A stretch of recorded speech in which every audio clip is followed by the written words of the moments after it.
A floresta, os rios, é nossa casa.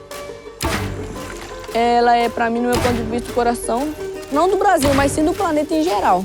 O Uruê-Uauau é como se fosse uma barreira. Tudo desmatado. Regnskoven i Brasilien blev kaldt for jordens lunger, og de er truede. Truede af forbrydere, grådige politikere og opportunistiske farmere.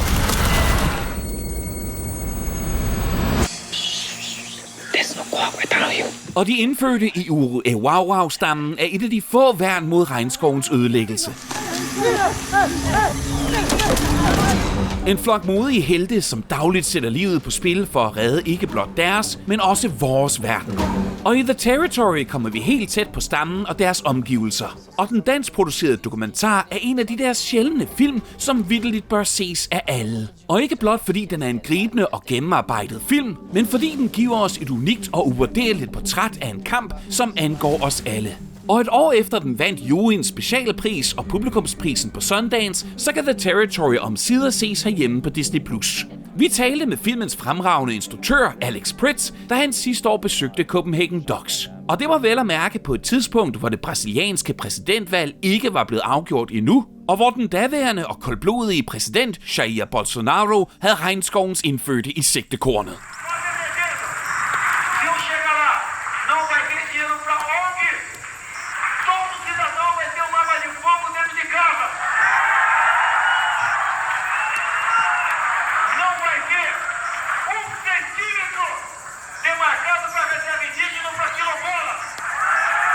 What was it that ignited your interest in this subject? It was really Nadinha. Nadinha she's a legend. She's the godmother of environmental protection in the Western Amazon. And I'd admired her work and saw this political situation deteriorating with Bolsonaro rising in the polls. And, began a conversation with her about how her work was going to suffer if he was elected. Funding cuts, having your hands tied by this government that wasn't interested in supporting the environment. And so headed down to Brazil, and then it was really through her that the story grew to include the Uruguay and then the other side. But that there's a scene in the film where early on there's an invasion just after Bolsonaro's elected. And that's really how it happened. It was 10 days after Bolsonaro was inaugurated. I was with Nadinha filming her, and this invasion happened and she rushed down. And so my first encounter with the Uruguay was through this invasion response. It was just in the heat of the moment, the crucible. And then through that, said, let's start a conversation about continuing to follow your story together. And then that makes it even more amazing to me that you're arriving at such a pivotal moment, and then you gain their trust, when there is such a situation where they're so very much besieged. And, in terms of getting that sort of intimacy and that closeness with them, and not only with them, but also I think it's amazing the nuance of the film, that you also get close to the farmers and get them to really relay their emotions, their thoughts to you as well. O sonho brasileiro de quem está vivendo aqui é ter seu pedacinho de terra para poder trabalhar, tirar ali o seu sustento. How was it getting close to all these different, characters in this story? It's such a good question, because there were very different approaches based on the different groups that we were with. I think I realized early on with the Uruguay that it was going to be a special type of relationship. It wouldn't be like other relationships I'd had in other films. This community had been isolated from the Brazilian state until 1981 voluntarily, but the elders in the community really didn't understand what documentary film was about, what it was potentially capable of, what the downsides of it are. And so having a conversation about whether they wanted to embark on this process with me, this multi-year process, felt like it required some work before we could have that conversation on honest terms. And so that began this process of bringing some cameras to the community, describing my process, describing how films are made, and as you know, edited, and what power and responsibility comes with the edit, that you can take a moment from yesterday and a moment from tomorrow and combine them into the same scene and give it a new meaning. And I really felt a responsibility to describe that to them before we could embark on this together as part of the informed consent process. Mm. And that then led ultimately to this co-production model that we have now with the community, where they've taken on a huge amount of producing responsibilities, shooting parts of the film, and really happy with the way that's developed. on the other side, with the farmers, it was really about keeping our team safe. The relationship evolved slowly over time. I think they're very skeptical of the media in general, but grew to trust me, I think, in part because I was showing the illegal parts of their lives, but also all the other parts that they saw themselves through. Journalists would often come and just focus on the things that they were doing that were illegal, and to them they were so much more than that. And so filming Sergio in the hot sun digging a hole for 4 hours, Produzindo alguma coisa, plantando para fazer nosso Brasil para frente. He sees that as much a part of his life as the fact that he's engaged in these really destructive practices that I completely disagree with. I mean, Sergio is such an interesting character. And also, it's either him or one of his cohorts who says that we want the land that we feel we are entitled to. And I mean, just getting close to that sense of entitlement and getting close to people where you sense how their entitlement is boosted by their political system also, and by how that works, in which, of course, we've also seen, you sense in the United States as well, you've seen it with the Capitol uprising, all this sort of stuff, but it happens in so many different countries. But being close to that sort of entitlement must be, well, disturbing, but also, fascinating. Yeah, I was drawn to that part of him, for sure. And it was a part of him that I recognized, grotesquely as an American. It's a deeply American view of the world that you're entitled to this land, that you deserve something. And I think for me, the challenge there, and I felt like if we could do this well, we'd do that part of the film well, was just giving some shape to these abstract concepts of manifest destiny, of biblical prophecy, and settler colonialism, these things that we talk about and often feel in some ways like they're removed from us or in the past. But here's an example of this same ideology that drove the westward expansion and violence against indigenous people in the United States and many other countries playing out in real time in Brazil, and let's try to give that some contours that we can really talk about in real terms.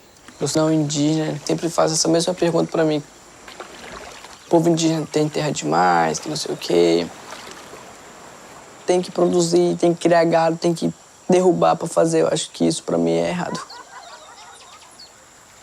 A floresta, os rios, é a nossa casa onde a gente se mantém. Like you said, I think it's so beautiful that you describe to them the nuances of cinema and how filmmaking works, and then they took that upon themselves to also, do filmmaking and show how they live and what they do. And also, they also use the equipment to catch these people who are invading on their territory as well. It becomes a really important tool in so many different ways. And for you, you're a very seasoned cinematographer. You've worked on so many different projects. For you, as a documentary filmmaker, as a cinematographer, to see how this process becomes a testament to the power of cinema as well, as an extra layer. How was that to see evolve? That's one of my favorite parts of the film. I mean, my favorite scenes are ones that were shot by Tangai, my co-cinematographer, and I actually feel like I've learned a lot from him, and watching him work, and the way that he uses the camera is really direct, and it's got this honesty and this urgency to it that I think my work could benefit from understanding more about. So it was a real honor to be able to work with them in this way. But yeah, I mean, for me, cinema is so exciting because it's collaborative, and because you have all these people who can come at it from different angles. Sound designers who are also musicians, and musicians who are also cinematographers, and working with all these people, pulling in the same direction with a common goal, I think is just so exciting, and especially when you can create something that everybody looks at and feels proud of and feels part of. That's the dream. I think for me, part of the sound design that really makes it so impactful is how it balances also, again, between the tranquility of nature and also the sonic violence of the equipment and the technology and the fire and everything. We were so lucky to have, Huna and Peter Albrechtsen on the sound team, and I learned so much from them as well through this process. It was really marvelous watching them work and give life and texture to these images that, I didn't even realize they were lacking something until they brought it to this new level. The forest is interesting because oftentimes when you're in it, it can present sort of as this wall of green, and you don't understand the layers of it the way that when you do when you're standing there. And part of that is the sound. It's this cacophony of different animals interacting, and everybody's calling some mating calls and distress calls, and it's just like chaos. And they were able to bring that texture into the film in this really beautiful way, and then also play with silence and what's the sound of deforestation, what's the sound of a dead landscape, and really make that emotional for people in a way that I think when you see it and you feel it, you understand. Yeah.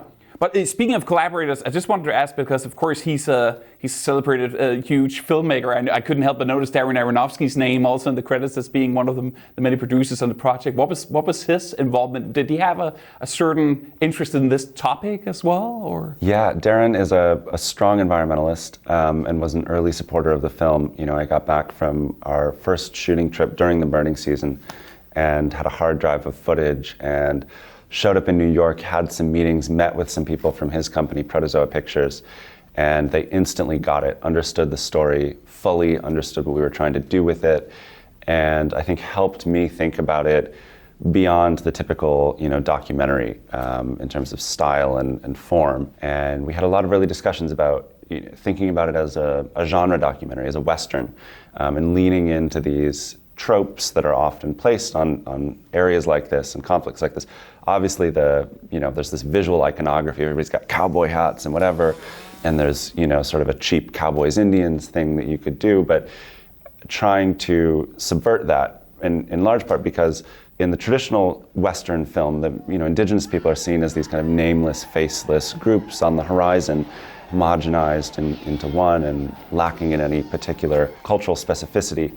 In our film, it's flipped, and the indigenous people, you have these richly textured versions of their lives shot by them in large part. They are savvy and technologically sophisticated, and the naive people in our film are these settlers who don't understand the historical, political, ecological context of what they're doing, and are largely being used by large landowners to go in and do this dirty work. And so a lot of really interesting conversations with him early on, and we're so lucky to have him as part of the film. Yeah. You're obviously here in Copenhagen right now. I mean, here at the Copenhagen Docs to screen the film, and I always kind of hate asking filmmakers this, like what they hope that the film will achieve, because I sort of feel that the film should speak in a way of itself. But I mean, when this film has such an important subject that's so timely, and again, we're really seeing that we're at a tipping point. What do you hope that, for example, people here in Copenhagen take with them? What do you hope that people across the globe can take with them about this story in Brazil that seems to be actually really important to all of us? It's so important for all of us. There are more invaders than there have ever been before. Deforestation is on the rise. Violence is on the rise. In the film, you see a member of the Uruguay was murdered during production. Since we've wrapped the film, another member of the Uruguay has been killed. So it's an absolute crisis. The work that the Uruguay are doing protecting their forest is not just for themselves. It benefits all of us that want to breathe clean air and have a future for our children or anybody else on this beautiful planet we've been so lucky to live on. I think that if there's one message, it's that we can't talk about climate change without talking about indigenous rights. The planet would be in ruins were it not for these people who have been the best stewards available for the land. And they need to be in every conversation about climate change and about conservation. Indigenous communities are a very small percentage of the global population and are stewards over 80% of land biodiversity on Earth, lives in forests and areas that they protect. So it's crucial that they are a major part of all those conversations. I think for individuals, especially in Denmark, thinking there's an EU bill coming through around deforestation and blocking the importation of products related to recently deforested lands. In the Uruguay, cattle is a huge thing. Beef that comes from invaded Uruguay territory makes its way to supermarkets in Europe all the time. So, thinking about supporting those types of legislation and also personal decisions about what type of meat you eat and understanding more about where it comes from. A Associação do Rio Bonito diz que querem sua terra. Mas, no meu ponto de vista, eu acho que eles querem mais do que a terra. Eles querem acabar com o povo indígena, acabar com os isolados. A gente não vai permitir que aconteça, não.